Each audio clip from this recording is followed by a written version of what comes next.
I made a New Year's resolution to myself years ago not to make any more New Year's resolutions. So now what I do is I make vision boards. That way I can lay out all my future failures in tangible fashion. The Garage Comedian. It's a beautiful day for a joke.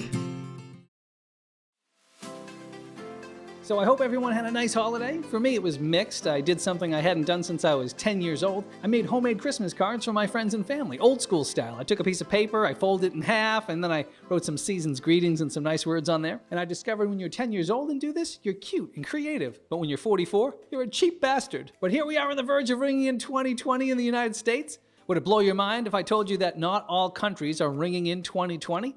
No, right now in Ethiopia, it's actually 2012. That's right. That's because they operate under the Coptic calendar. We operate under the Gregorian calendar. I know, right? And here I was thinking traveling from California to New York and gaining 3 hours was a big deal. How about that commute from Ethiopia to the US? Mommy, I was 8 years old when we left. How old am I now? 16, dear. Hooray, let's go shopping for some retroactive birthday presents you owe me. But in addition to my vision board, I also like to ring in the new year with a round of golf. The temperatures down here in North Carolina are mild enough around the turn of the year that I can enjoy a round, although I wish I was a little bit better. You guys ever hear that expression, practice makes perfect? I think that's a load of crap. I've been swinging the sticks now for a quarter of a century. I'm worse now than ever. In fact, for my last birthday, my golf buddies got me a shirt with the number 4 on it. Clear the way! Dave's at the tee box! Save the women and children! Here comes some friendly fire! 4. I'd say I'm about 50-50 going in the mosquito-laden woods off the tee box. I hate mosquitoes. They really get under my skin. But most amateur golfers really aren't that good, and the USGA knows that too, which is why they created that potential ability scale and named it a handicap. What they're basically saying is we recognize you're all horrible at the sport, so here's a suck meter scale to try to equal the playing field. I didn't even know about the scale when I first started playing. Someone came up to me and asked, "What's your handicap?" I said, "Everything. I can't get off the tee box, I can't chip, I can't putt, and don't even get me started on my mid-range irons." I don't know why I do this to myself. But I do like to stay active. I recently signed up for a men's 40-plus basketball league. I was actually getting some practice in with my neighbor the other day. He said to me, "Loser buys lunch." I said, "Don't be so hard on yourself. Things will turn around." Though I'd love a club sandwich. And speaking of food, sometimes I like to have a little fun when I go out to eat. I was messing with the waitress the other day when I went out for breakfast. I said, "I'd like some blueberry pancakes minus the blueberries."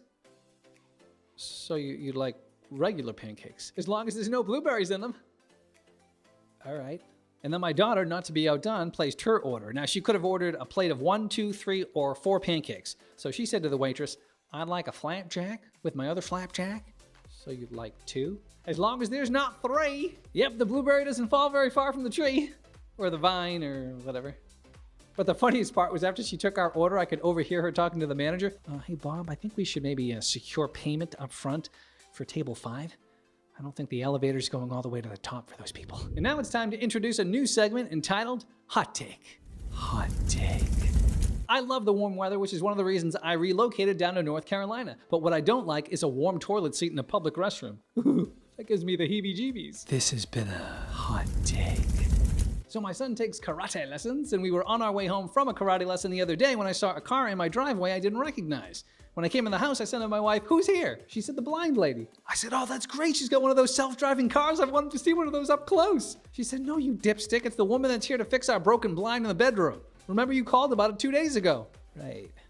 So she has a regular car and can see just fine?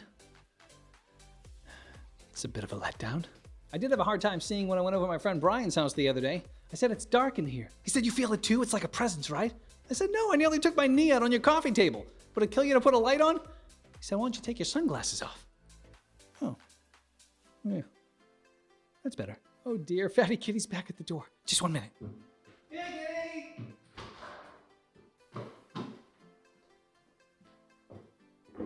Cookie just wanted his close-up. I've had 4 cats that have since passed. It's weird. They've all uttered the same last word. Meow. We have some odd animal expressions in the English language, like "you can kill 2 birds with 1 stone," or "no point in beating a dead horse." Boy, I hope those expressions weren't born from first-hand accounts. That would be quite disturbing. But anyway, I thought I'd throw my hat in the ring with my own expression. A friend of mine asked me if I'd help him move, and I said, "Yeah, when a cow gives me a good stock tip." And he looked at me like I was crazy. So what the hell does that mean? I said, I was just trying something new. He said, "Well, can you help me or not?" I said, "When pigs fly." I said, okay, that's all right. I know you have a bum back, so I'll get somebody else. What? That's not crazy? When I say the expression, when pigs fly, I'm not viewed as crazy, but a cow and a stock tip? Woohoo, that guy's loco.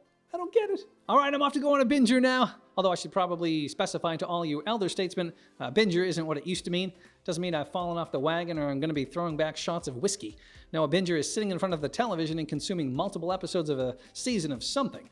It's funny how words years ago mean something completely different than they do now. Like the word hack. I used to use that in reference to getting my car fixed if I wanted to go to the local guy. Like, oh, you can see Charlie, he's a bit of a hack. I don't know if he can fix that water pump in the gasket, but nowadays a hack is someone who helps you gain unauthorized access to something.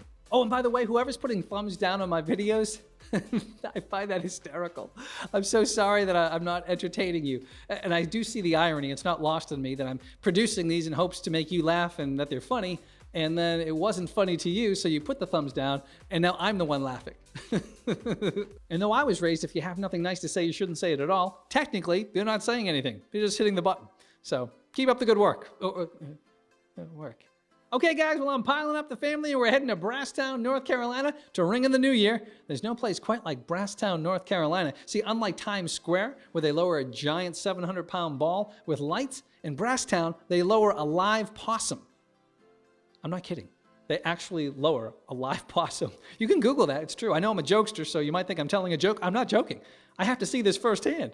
So I am out of here. I love you guys. I will see you next year, my little possums. Holla! Thanks for watching. If you'd like to see more funny videos like this, click the subscribe button. New episodes launch each Monday. The more you know.